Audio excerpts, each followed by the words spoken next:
আমরা সকলেই সময়ের গুরুত্ব বুঝি। সময় আমাদের তৈরি করে আর সময়ই আমাদের নষ্ট করে দেয়। কখনো ভালো সময় আসে আর কখনো ভীষণ খারাপ সময় আসে। তবে আশ্চর্যের বিষয় এটাই যে সব জেনেও আমরা সময় নষ্ট করি। মনে রাখবেন, সময় শুধু বয়ে যায়, কখনো ফিরে আসে না। তাই ভালো সময় আসার অপেক্ষায় সময় নষ্ট করবেন না। যাই করবেন আজ, এক্ষুনি, এই মুহূর্তে শুরু করুন। তা সেটা কাউকে আনন্দ দেওয়াই হোক বা নিজেকে বদলানোর চেষ্টা করা হোক, যাই হোক না কেন, বিলম্ব করবেন না। কারণ সময় শুধুমাত্র তাকেই সঙ্গ দেয় যে সর্বদা সময়কে সম্মান করে। রাধা রাধা। কখনো কখনো আমরা নিজের মা বাবার ওপর কতটা রেগে যাই, মনে করি ওনাদের মন আমাদের দিকেই নেই। আমরা ভাবি ওনাদের কাছে আমাদের কোনো অস্তিত্বই নেই, আর তাই আমরা রেগে যাই।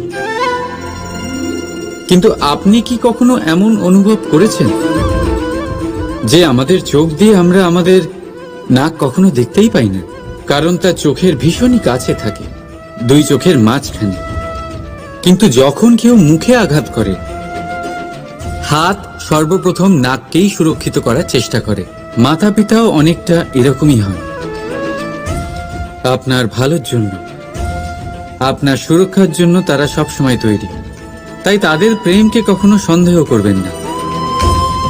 আবশ্যক নয় তাদের প্রেম আপনি সবসময় স্পষ্টভাবে দেখতে পাবেন, কারণ এই এক এমন প্রেম যা সর্বদাই আপনার সাথে ঢাল হয়ে আপনার রক্ষা করতে থাকবে। রাধা রাধা। এই সংসারে সম্পর্ক অত্যন্ত গুরুত্বপূর্ণ। এবারে প্রশ্ন এটাই যে সম্পর্ক কেমন হওয়া উচিত। সম্পর্ক কথার শুরুতেই সম শব্দ আসে। সম অর্থাৎ সমতা। তাই কারোর সাথে সম্পর্ক পালন করতে গিয়ে এতটাও নিচু হবেন না যে ওঠার জন্য কারোর সাহায্যের প্রয়োজন পড়ে। মনে রাখবেন, যে ছোট করতে চায় সে কখনো সম্পর্ক পালন করতে পারবে না। সম্পর্ক তার সাথেই বাঁধুন যে আপনাকে সমান মনে করে, আপনাকে সম্মান করে। কারণ সম্মান দ্বারাই সম্পর্ক স্বীকৃতি পাবে আর সমৃদ্ধ হবে। রাধা রাধা। কখনো ভেবেছেন যখন মাতা সন্তানকে জন্ম দেয় তখন কি হয়? 9 মাস গর্ভে ধারণ, প্রসবের তীব্র যন্ত্রণা, যে যন্ত্রণা এতটাই ভয়ানক হয় যে মনে হয় সন্তানের জন্মের সাথে মাতারও এক নতুন জন্ম হচ্ছে। আর এই জন্মের সাথে শেষ হয় মাতার যন্ত্রণার। কিন্তু যদি আপনি আপনার দৃষ্টিভঙ্গি পাল্টে দেখেন, তাহলে আপনি বুঝতে পারবেন যে এই যন্ত্রণার অন্ত এক অপার আনন্দের প্রারম্ভ। প্রারম্ভ সন্তানের, আর সন্তান মাতা পিতার জন্য সুখের প্রারম্ভ। জীবনের সাথে এটাই হয়। আমরা কখনো কখনো কোনো সম্পর্ক বা পরিস্থিতির যন্ত্রণার অন্তের জন্য এত বিচলিত হয়ে যাই যে সেই আনন্দের প্রারম্ভ আমরা দেখতেই পাই না। মনে রাখবেন, যন্ত্রণা আনন্দের প্রারম্ভের লক্ষণ মাত্র। রাধা রাধা। সংসারে সব থেকে কঠিন কাজ কি? কেউ বলবেন পর্বত আরোহণ করা, কেউ বলবেন সাঁতার কাটা, কেউ বলবেন আকাশে ওড়া। কিন্তু বাস্তবে সত্যি কি এগুলি কঠিন? আসলে যদি দেখা যায় তো এগুলি কিছুটা আলাদা। যে কাজ আমরা করতে অভ্যস্ত নই, আমরা তাকে কঠিন ভেবে নিই। যেমন সাঁতার কাটা আলাদা, পাহাড়ে ওঠার কলা আলাদা, আকাশে ওড়ার কলা আলাদা। যেমন কিছু মানুষ গণিত আর বিজ্ঞানকে কঠিন ভেবে নেয়, কিন্তু বাস্তবে এটা সাহিত্যের থেকে কিছুটা ভিন্ন, কঠিন নয়। দেখুন, এই সংসারে কঠিন কিছুই নেই, শুধু একে অপরের থেকে কিছুটা ভিন্ন। যেমন কোনো মানুষ হন, সম্পর্ক হোক, কারোর চিন্তাধারা বা বিচার বুদ্ধি হোক, কখনো কখনো আমরা বুঝতে পারি না, কারণ আমাদের চিন্তাধারা ও বিচার বুদ্ধির থেকে সেগুলি আলাদা। কিন্তু যদি এটা বুঝে নেওয়া যায় যে সেটা কঠিন নয়, একটু ভিন্ন মাত্র, তাহলে অনেক সম্পর্ক বাঁচানো যেতে পারে। রাধা রাধা। এ হলো একটা পাতলা সুতো। ভাবছি যদি এটা দিয়ে আমি পোশাক বানাই, তাহলে নিজের জন্য কত সুন্দর একটা পোশাক বানাতে পারবো। কিন্তু যদি এটা আমি, চিন্তা করবেন না,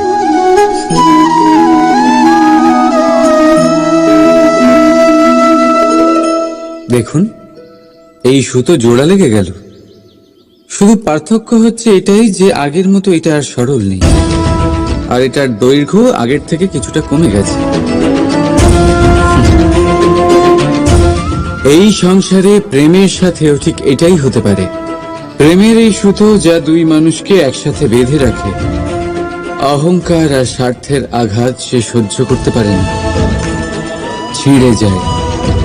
চেষ্টা করলে আবার এই সম্পর্ক হয়তো জোড়া লাগতে পারে, কিন্তু তা আগের মতো কখনোই থাকে না, কারণ মনে গিট পড়ে যায়। সেই জন্য প্রেমকে স্নেহের সাথে সামলে রাখুন, অহংকার আর স্বার্থের থেকে দূরে থাকুন।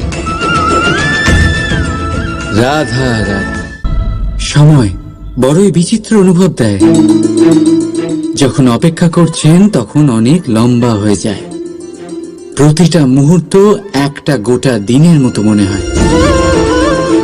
ঠিক সেইভাবেই যদি কোথাও যেতে দেরি হয়, তখন সময় দৌড়তে থাকে। প্রসন্নতায় বয়ে যায় আর নিরাশায় থমকে যায়। আপনদের সাথে থাকলে সময়ের খেয়ালই থাকে না, শত্রুদের সাথে থাকলে সেই সময়ই খারাপ হয়ে যায়। কিন্তু এটাই কি সত্যি বাস্তব? না, সময় তো সময়ই হয়, নিজের গতিতেই চলে সে। শুধু সেই গতির আভাস আমাদের মানসিক অবস্থা অনুযায়ী বদলে যেতে থাকে। তাই এই সমস্যা সময়ের নয়, আমাদের মানসিকতা। তাই নিজেকে খুশি রাখুন, অন্যদেরও খুশি রাখুন। আগের সমস্ত ঘটনা ভুলে যান আর একটা উজ্জ্বল ভবিষ্যতের দিকে অগ্রসর হন।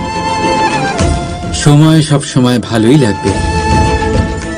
প্রেম করুন সবার সাথে, সময় সব সময় সুখেই কাটবে। রাধা রাধা। আমরা সকলেই মনে করি যে আমাদের জীবনে কখনো কখনো কোনো না কোনো স্থানে প্রেম হয়েই থাকে। সেটা মাতা পিতার আর সন্তানের প্রেম হোক, জ্ঞানীর জ্ঞানের সাথে হোক, কোনো শিল্পীর নিজের শিল্পের সাথে হোক, ইত্যাদি ইত্যাদি। কিন্তু বাস্তবে এটা কি সত্যি প্রেম? মোহও তো হতে পারে। এবার আপনারা জিজ্ঞেস করবেন, প্রেম আর মোহর মধ্যে পার্থক্য কি? পার্থক্য হলো বন্ধনের। যা আপনাকে বাঁধে তা হলো মোহ, প্রেম নয়। প্রেম সেটাই যা আপনাকে মুক্ত করে উন্নয়নের দিকে পাঠায়। চলুন আপনাকে একটা উদাহরণ দিই। কিছু মাতা পিতা নিজের সন্তানকে কোনো অন্য নগরীতে পড়তে পাঠাতে পারেন না, নিজের সন্তানকে তার বন্ধুদের সাথে খেলতে দিতে পারেন না। চিন্তা করেন যে তাদের সন্তানের যাতে কষ্ট না হয়, আর তাই জন্য তাদের বেঁধে রাখেন। এটা প্রেম নয়, এটা মোহ। কারণ যদি এটা প্রেম হতো, তাহলে ওনারা চাইতেন যে সন্তান মাতা পিতার আশ্রয় থেকে বেরিয়ে এই সংসারকে দেখুক, তাকে বুঝুক, আর তার থেকে জ্ঞান অর্জন করুক, নিজের অভিজ্ঞতার থেকে শিক্ষা নিয়ে নিজের একটা ব্যক্তিত্ব বানাক। মনে রাখবেন, মোহ থেকে ভয় জন্ম নেয়, আর প্রেম থেকে শুধুই আনন্দ। সেই কারণে বাঁধবেন না, মুক্ত করুন, কারণ এটাই প্রেম। রাধা রাধা, এই ফলটা দেখছেন আপনি? এটা সেই ফল যেটা গাছের সবচেয়ে উঁচু ডালে পাওয়া যায়, কিন্তু যখন এটা খসে পড়ে তখন এটা আকাশের দিকে যায় না যা ওপরে আছে, সে যায় সেই ভূমির দিকে যে নিচ থেকে তার দিকে তাকিয়ে থাকে। কেন? কারণ এই ফলের নিজের উচ্চতার ধারণা মাটির থেকে নিজের দূরত্ব দেখে হয়। এই ব্যাপারটাই আমাদের মানুষের জন্যও খাটে। যদি আপনি সম্পন্ন হন তাহলে তাদের সাহায্য অবশ্যই করবেন যাদের সামর্থ্য আপনার থেকে কম, যাদের সাহায্যের অত্যন্ত প্রয়োজন। আপনার সামর্থ্য বেশি কারণ তাদের আপনার থেকে সামর্থ্য কম। দেখুন, জীবনে আনন্দ শুধু বড় হওয়ায় নয়, বরং তাদের সাহায্য করেও আছে যারা কোনো কারণবশত আপনার থেকে নিচে রয়ে গেছেন। আর যখন একটা ফল এই কথাটা বুঝতে পারে তখন আপনি নয় কেন? রাধা রাধা, আপনি কখনো কোনো পাখি দেখেছেন? তীব্র বায়ু, ভয়ানক বর্ষা, হিংস্র জীব একাধিকবার তাদের বাসা নষ্ট করে দেয়, কিন্তু তাও সে ঝড়ের সাথে ঝগড়া করে না।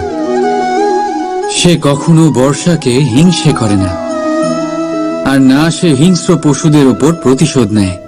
সে শুধু স্থান পরিবর্তন করে, অন্য কোনো শক্ত ডালে আবার নিজের বাসা বানাতে উদ্যোগী হয়, আর তারপর সফল হয়ে নিজের পরিবার প্রতিষ্ঠা করে। আর তারপর কিছু মাসের মধ্যেই তার ছোট সন্তানদের আকাশে ডানা মেলে উড়তে দেখা যায়।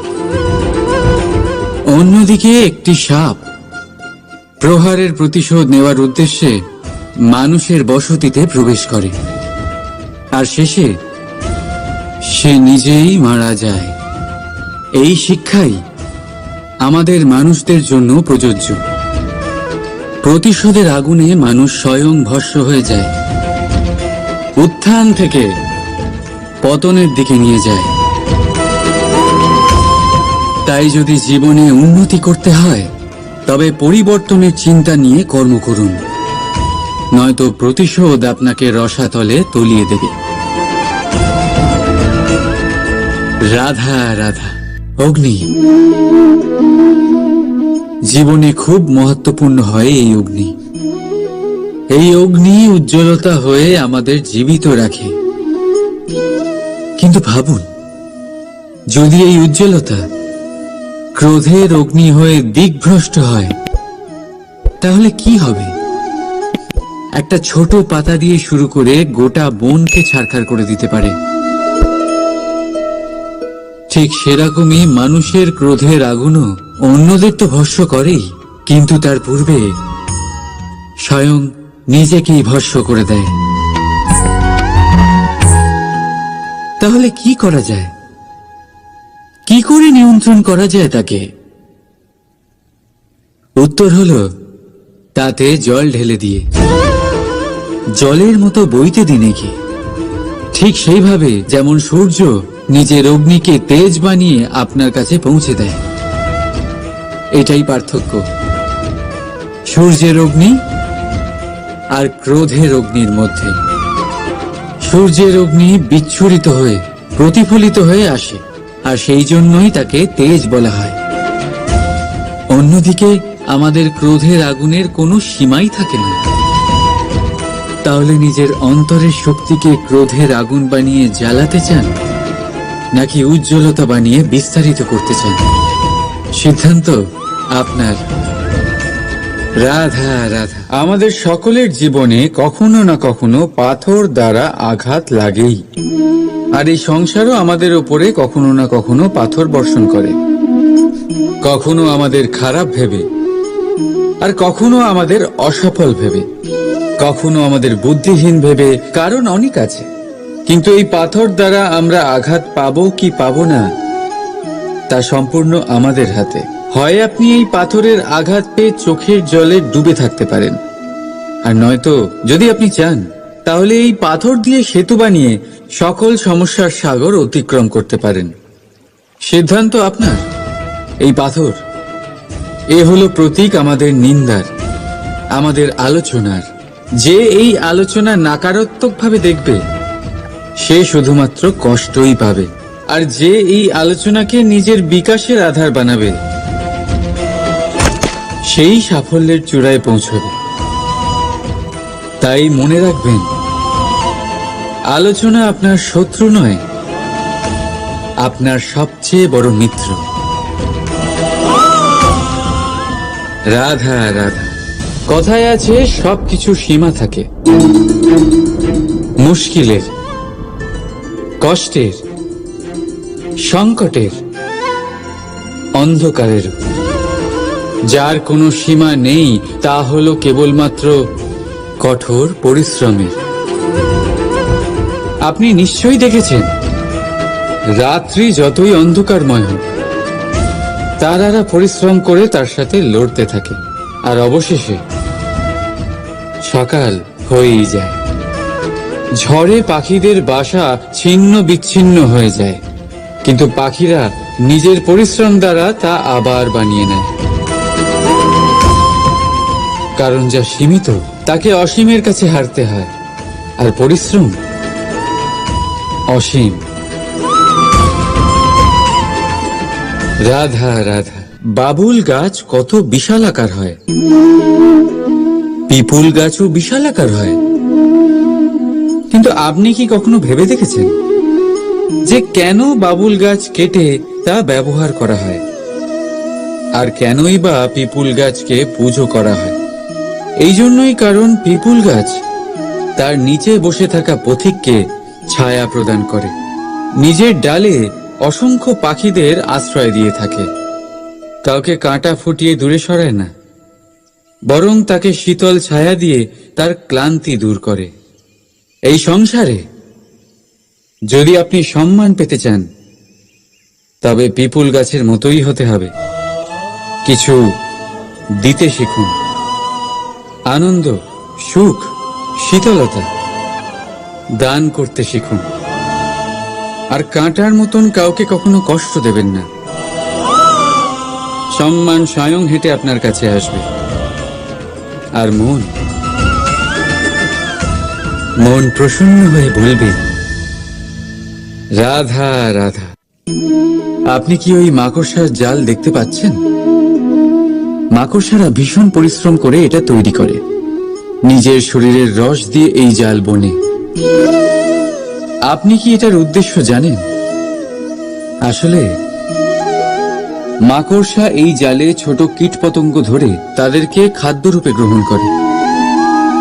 কিন্তু আপনি কি এই কথা জানেন যে একদিন মাকড়সা নিজেই নিজের জালে জড়িয়ে মৃত্যুবরণ করে থাকে? বলুন, কি করেন আপনি এই জাল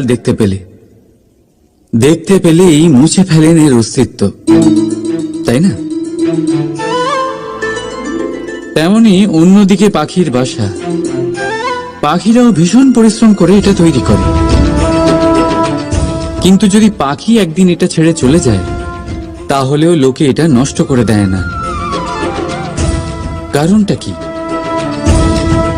এর কারণ হলো এর নির্মাণ জীবন সঞ্চারের জন্য করা হয়েছিল, নষ্ট করার জন্য নয়।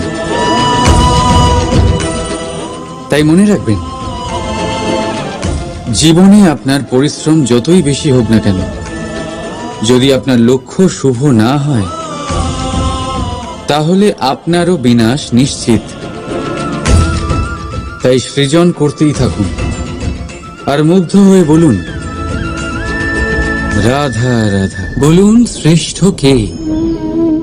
রেশমের সুতো যিনি তৈরি করেন, নাকি তিনি যিনি এই সুতো দিয়ে বস্ত্র তৈরি করেন? নিশ্চিতভাবে যিনি বস্ত্র বানান। এবারে বলুন, শ্রেষ্ঠ কে? নদী তটে মাটি ছড়িয়ে রেখে দেয় যে বান, নাকি সেই মাটি একত্রিত করে তাই দিয়ে যিনি মূর্তি বানান সেই মূর্তিকার? নিশ্চিতভাবেই মূর্তিকার। এবারে বলুন, শ্রেষ্ঠ কে? দেবতা আর দানবের সেই দল যারা অমৃত পাওয়ার জন্য এই সংসারে হলাহল ছড়িয়ে দিয়েছে, নাকি মহাদেব? যিনি এই হলাহল নিজে পান করে নিজের কণ্ঠে ধারণ করেন। নিশ্চিতভাবেই মহাদেব সর্বশ্রেষ্ঠ। ঠিক এইভাবেই সংসারে ছোট ছোট ব্যাপারকে যারা বড় করে দেখেন তারা শ্রেষ্ঠ হন না। কারণ ছোট ছোট খুঁটিনাটিকে দ্বন্দ্বে পরিণত করা অত্যন্ত সহজ, কিন্তু সর্বশ্রেষ্ঠ তিনি হন যিনি নিজের বিচার বুদ্ধি দিয়ে বড় বড় যুদ্ধের অবসান ঘটান। রাধা রাধা। এই সংসার অনেকটাই বড়, আর আমরা তার কাছে অত্যন্ত নগণ্য। এই সংসারে এমন অনেক মানুষ পাওয়া যায় যারা বোঝান যে এই সংসারটা কতটা বড়, কতটা অদ্ভুত, কতটা সুন্দর। আর এই সংসার রচনা করে পরমেশ্বর কত মহান এক কাজ করেছেন। কিন্তু আপনি এই জীবনে মাত্র কয়েকজন মানুষকেই পাবেন যারা আপনাকে এটা বলবেন যে এই সংসারে আপনি কতটা গুরুত্বপূর্ণ, আপনি কতটা অদ্ভুত। যদি আপনি তাদের সাথে থাকেন তাহলে তারা নতুন কিছু সৃষ্টি করতে পারেন, এই সংসারকে আরো কতটা পবিত্র করতে পারেন। তাই এই সংসারকে গুরুত্ব না দিয়ে সেই মুষ্টিমেয় কিছু মানুষকে গুরুত্ব দিন, কারণ তারাই হলো আপনার আপনজন, আর তারাই আপনাকে সঠিক পথে চালিত করবে। মানুষকে তো বর্ষার স্রোতও বয়ে নিয়ে যেতে পারে, তাকে সাগরও ডুবিয়ে দিতে পারে, কিন্তু গঙ্গা জল সবচেয়ে বেশি শুদ্ধ, কারণ তার কয়েক ফোঁটা মানুষকে মুক্ত করে দেয়। রাধা রাধা। প্রবাহিত নদী কত সুন্দর হয়, বলিষ্ঠ হয়, যেদিক দিয়ে বয়ে যায় সেখানে এক নতুন জীবন প্রদান করে, ধরণীকে উর্বর করে, আকাল দূরে রাখে। আর হয়তো এই জন্যই নদীকে মায়ের মতো পুজো করা হয়। কিন্তু আপনি কি কখনো ভেবে দেখেছেন যে নদীর জন্ম কি করে হয়? এ কি শুরু থেকেই এমন বিশাল আর খরস্রোতা হয়? না, বৃষ্টির ছোট ছোট ফোঁটা একসাথে সম্মিলিত হয়ে এক সূক্ষ্ম ধারা তৈরি করে, আর সেই ধারাগুলি পর্বতের বরফ কেটে তাদেরকে গলিয়ে জলপ্রপাত হয়ে ঝরে পড়ে পাথরের সাথে ধাক্কা খেয়ে তারপরেই সে নদী হয়ে ওঠে। ঠিক সেইভাবেই এত সহজে কেউ মহান হয়ে ওঠে না। ছোট ছোট চেষ্টা মিলে এক বিশাল ব্যক্তিত্ব তৈরি করে। তাই জীবনে সর্বদাই চেষ্টা করতে থাকুন, অস্তিত্ব নিজে থেকেই প্রকাশ পাবে। রাধা রাধা। মিষ্টি জল সবার পছন্দ, কিন্তু নোনতা জল কেউ পছন্দ করে না। এইবার ভাবার বিষয় হলো মুক্ত, যা সমুদ্রের গহ্বরেই তৈরি হয়। নোনতা জলের মধ্যে থেকেই প্রতি মুহূর্তে অন্য প্রাণীদের থেকে বেঁচে নিজের অস্তিত্বকে বাজি রেখে ঝিনুক মুক্ত প্রদান করে থাকে। কখনো ভেবেছেন কেন? কারণ সংকটের সম্মুখীন না হয়ে, চরম পরিস্থিতির সাথে না জড়িয়ে আপনার কখনোই সুখ প্রাপ্তি হবে না। তাই নির্ভীক হয়ে সংকটের সম্মুখীন হন, আর আমার সাথে ভালোবেসে বলুন রাধা রাধা।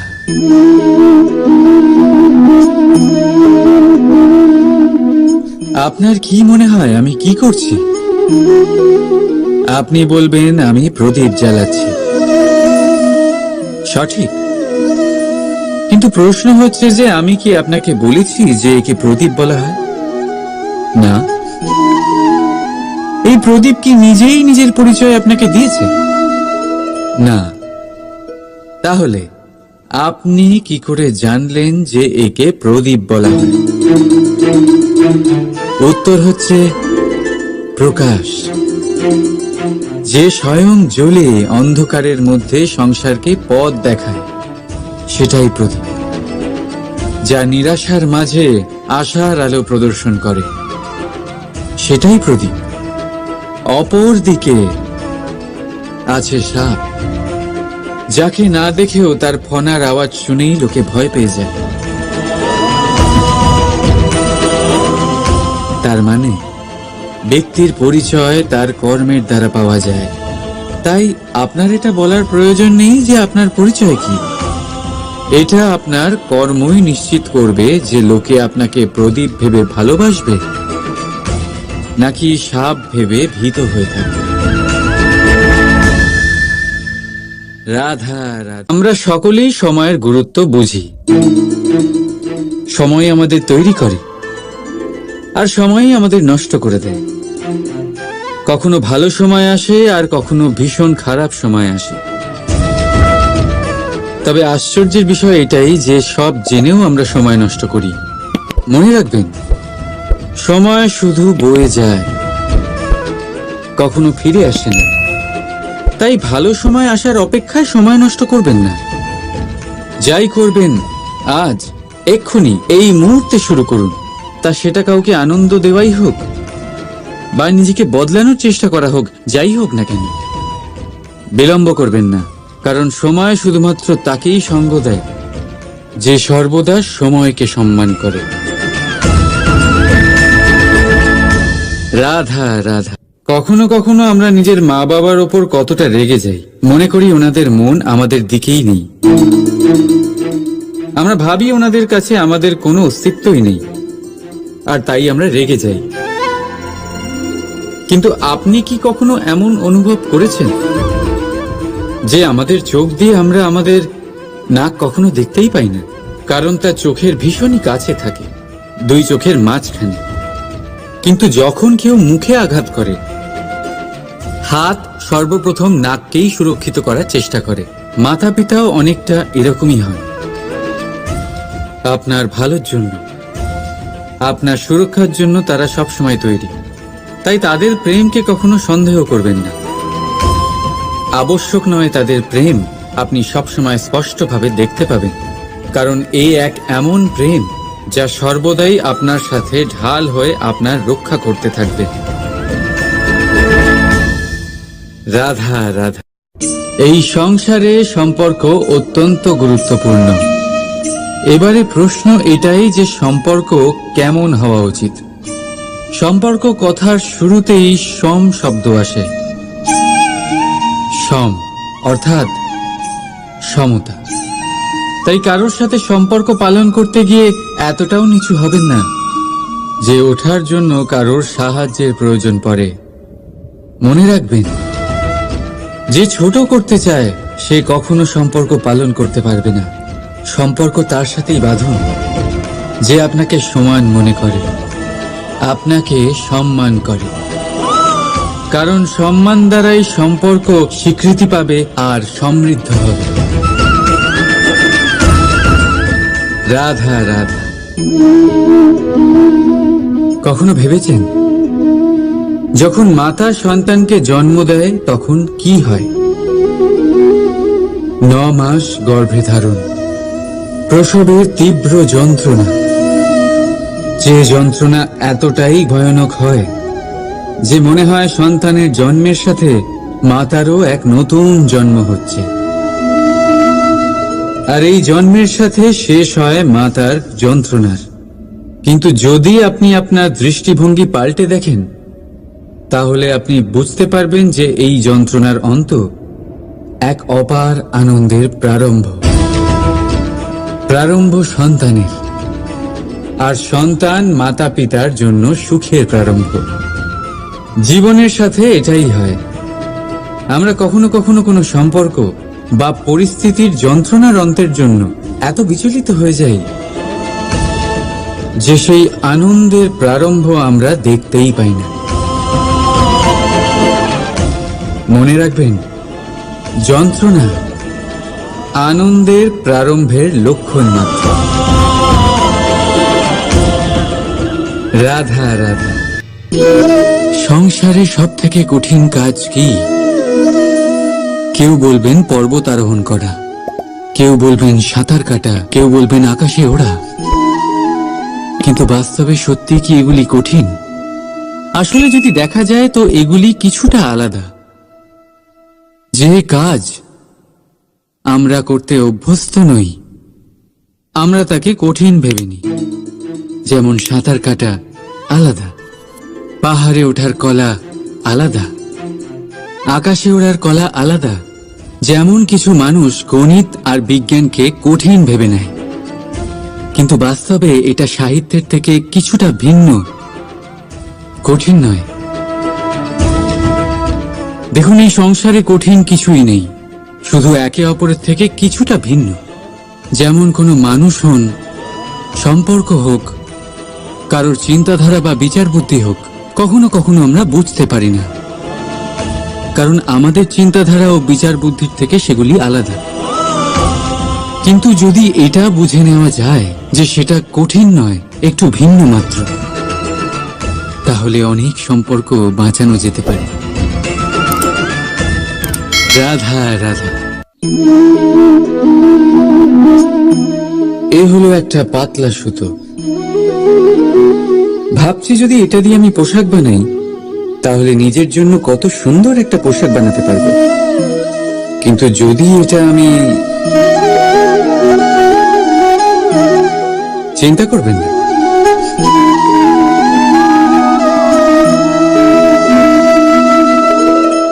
দেখুন এই সুতো জোড়া লেগে গেল। শুধু পার্থক্য হচ্ছে এটাই যে আগের মতো এটা আর সরল নেই, আর এটার দৈর্ঘ্য আগের থেকে কিছুটা কমে গেছে। এই সংসারে প্রেমের সাথেও ঠিক এটাই হতে পারে। প্রেমের এই সুতো যা দুই মানুষকে একসাথে বেঁধে রাখে, অহংকার আর স্বার্থের আঘাত সে সহ্য করতে পারে না, ছিঁড়ে যায়। চেষ্টা করলে আবার এই সম্পর্ক হয়তো জোড়া লাগতে পারে, কিন্তু তা আগের মতো কখনোই থাকে না, কারণ মনে গিট পড়ে যায়। সেই জন্য প্রেমকে স্নেহের সাথে সামলে রাখুন, অহংকার আর স্বার্থের থেকে দূরে থাকুন। রাধা রাধা। সময় বড়ই বিচিত্র অনুভব দেয়। যখন অপেক্ষা করছেন তখন অনেক লম্বা হয়ে যায়, প্রতিটা মুহূর্ত একটা গোটা দিনের মতো মনে হয়।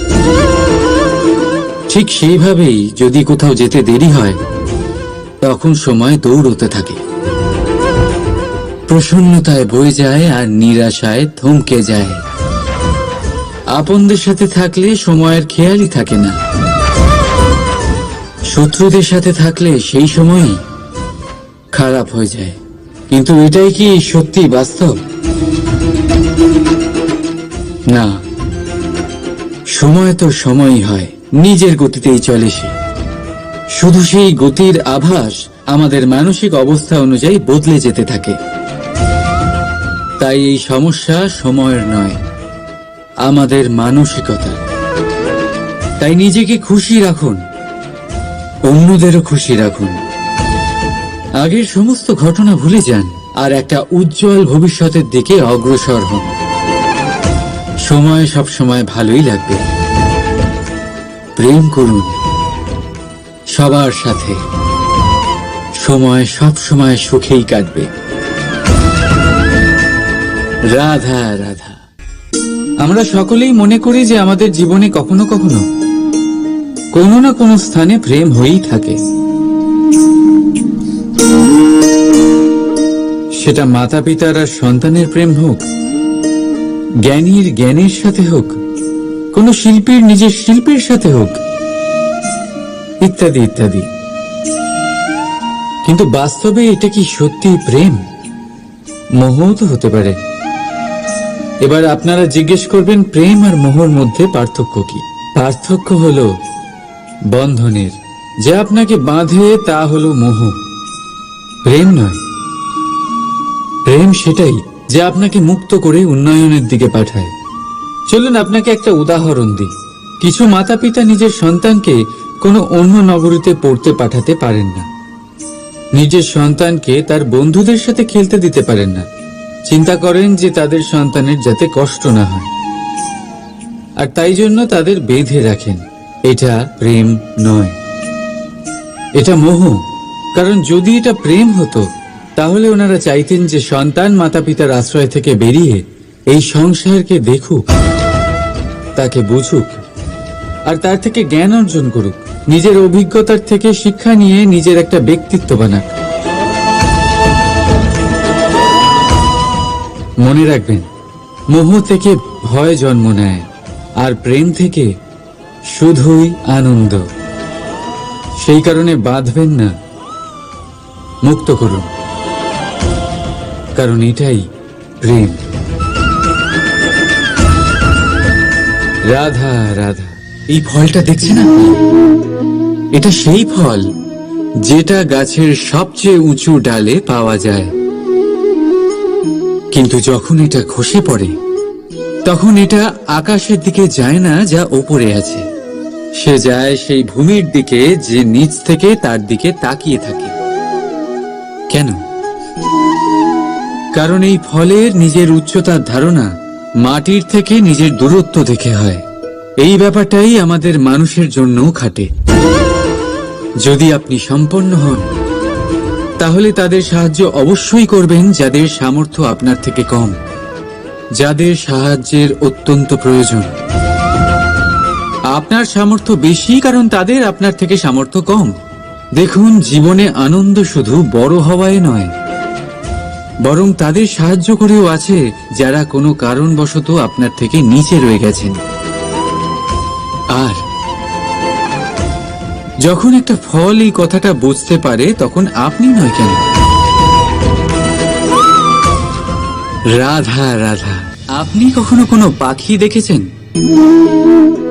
তীব্র বায়ু, ভয়ানক বর্ষা, হিংস্র জীব একাধিকবার তাদের বাসা নষ্ট করে দেয়, কিন্তু তাও সে ঝড়ের সাথে ঝগড়া করে না।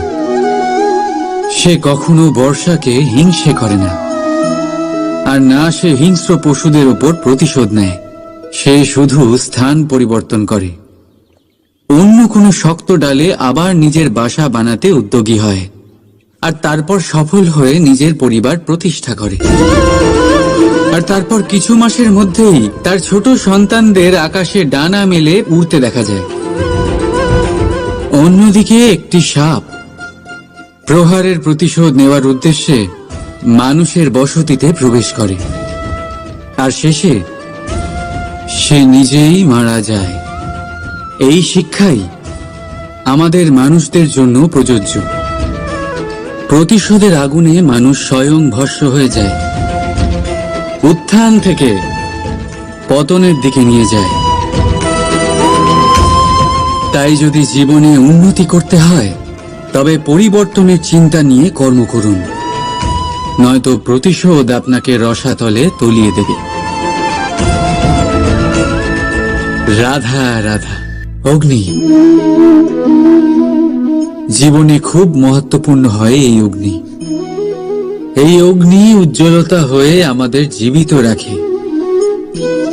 কিন্তু ভাবুন, যদি এই উজ্জ্বলতা ক্রোধের অগ্নি হয়ে দিকভ্রষ্ট হয়, তাহলে কি হবে? একটা ছোট পাতা দিয়ে শুরু করে গোটা বনকে ছারখার করে দিতে পারে। ঠিক সেরকমই মানুষের ক্রোধের আগুনও অন্যদের তো ভস্ম করেই, কিন্তু তার পূর্বে স্বয়ং নিজেকেই ভস্ম করে দেয়। তাহলে কি করা যায়? কি করে নিয়ন্ত্রণ করা যায় তাকে? উত্তর হলো, তাতে জল ঢেলে দিয়ে। জলের মতো বইতে দিনে কি? ঠিক সেইভাবে যেমন সূর্য নিজের অগ্নিকে তেজ বানিয়ে আপনার কাছে পৌঁছে দেয়। এটাই পার্থক্য সূর্যের অগ্নি আর ক্রোধের অগ্নির মধ্যে। সূর্যের অগ্নি বিচ্ছুরিত হয়ে প্রতিফলিত হয়ে আসে, আর সেই জন্যই তাকে তেজ বলা হয়। অন্যদিকে আমাদের ক্রোধের আগুনের কোনো সীমাই থাকে না। তাহলে নিজের অন্তরের শক্তিকে ক্রোধের আগুন বানিয়ে জ্বালাতে চান, নাকি উজ্জ্বলতা বানিয়ে বিস্তারিত করতে চান? সিদ্ধান্ত আপনার। রাধা রাধা।